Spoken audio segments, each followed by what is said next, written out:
রাজনৈতিক দল পরিচালনা করা আর তাবলিগ জামাত পরিচালনা করা কিংবা সামাজিক সংগঠন পরিচালনা করা কিন্তু এক কথা নয়। না, এখন আমরা জানেন যে বিএনপি সহ ৪২ দল এই ফ্যাসিবাদী ব্যবস্থার পতন এবং নতুন রাষ্ট্র ব্যবস্থার প্রবর্তনে আমরা একটা যুগপৎ আন্দোলন ধারাবাহিকভাবে করেছিলাম। এখন ফ্যাসিবাদী ব্যবস্থার পতন হয়েছে। এই পতনের পর আজকে বিকেল ৫টায় আমাদের বিএনপির সাথে আনুষ্ঠানিক বৈঠক আছে।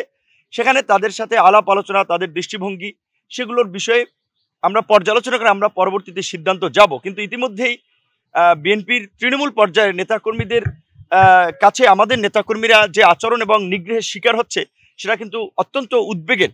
যে আমার নিজের উপজেলা পটুয়াখালীতে আমি প্রোগ্রাম করতে গেছি, সেখানে বিএনপির জেলা নেতা থেকে শুরু করে উপজেলা নেতাদের বাধার সম্মুখীন হয়েছি, হুমকির সম্মুখীন হয়েছি। ব্রাহ্মণবাড়িয়াতে আমাদের নেতাদের পোস্টার ব্যানার ছিঁড়ে ফেলেছে।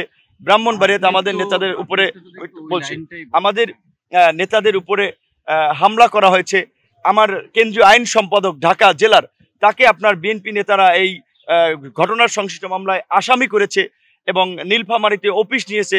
সেখানেও হুমকি দিচ্ছে যে গণ অধিকার পরিষদকে যেন অফিস না দেয়। এখন বিএনপি তো এখন পর্যন্ত ক্ষমতায় আসে নাই, এখন একটা ইন্টারিম গভর্নমেন্ট ক্ষমতায় আছে। সেখানে সমস্ত রাজনৈতিক দল কিন্তু এই সরকারের স্টেক হোল্ডার। সেখানে এখনই যদি বিএনপির নেতৃবৃন্দের তৃণমূল পর্যায়ে এই আচরণ হয়, তাহলে সামনে কি আচরণ হবে সেটিও তো আমাদের বিবেচনা করতে হবে। যদি আমরা বিএনপির শীর্ষ নেতৃবৃন্দকে এটি পর্যায়ক্রমে জানিয়েছি, কার্যত এখন পর্যন্ত খুব বেশি প্রতিকার পাইনি, তাহলে এখন বিএনপির সাথে লড়াই সংগ্রাম করে আমরা আওয়ামী ফ্যাসিবাদকে উৎখাত করলাম। এই আন্দোলন করতে গিয়ে আমরা মামলার শিকার হয়েছি, হামলার শিকার হয়েছি। আবার বিএনপিও যদি এখন এই আচরণ করে, তাহলে তো আমাদেরকে বিএনপির বিকল্প রাজনীতি জোট টোট নিয়ে ভাবতে হবে। তবে এখনই আমরা এই বিষয়ে কিছু ভাবছি না, আমরা পরিস্থিতি পর্যবেক্ষণ করছি।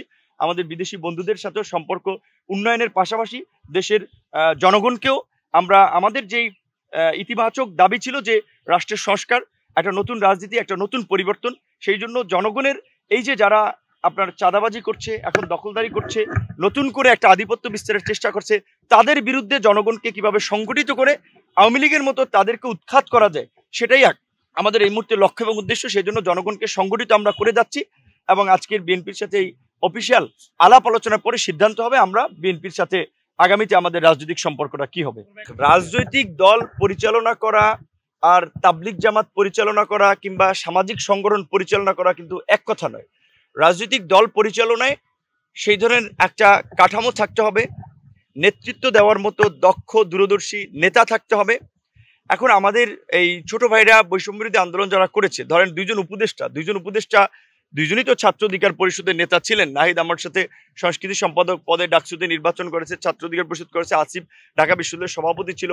আরো যারা আব্দুল কাদের কিংবা আরো যারা আছে, সবাই কিন্তু ছাত্র অধিকার পরিষদের বিভিন্ন পর্যায়ের নেতা ছিলেন। পাশাপাশি এই কোটা সংস্কার আন্দোলনটা যেহেতু সার্বজনীন আন্দোলন ছিল, অন্য মতাদর্শের কিছু লোকজন যুক্ত হয়েছে, আমরা সব ধরনের সহযোগিতা করেছিলাম, কারণ এইটা তো কোনো রাজনৈতিক আন্দোলন ছিল না, সরকার পতনের কোনো আন্দোলন ছিল না। এখন সরকার পতন হওয়ার পরে এখানে বিভিন্ন বেনিফিশিয়ারি গ্রুপ ঢুকে যাচ্ছে। ছাত্রবাহী তরুণদের এখন একটা গ্রহণযোগ্যতা, একটা ক্রেজ আছে, তারা ট্রেন্ডে আছে। এখন তাদেরকে ম্যানিপুলেট করার চেষ্টা করছে, নানান দিকে ধাবিত করার চেষ্টা করছে।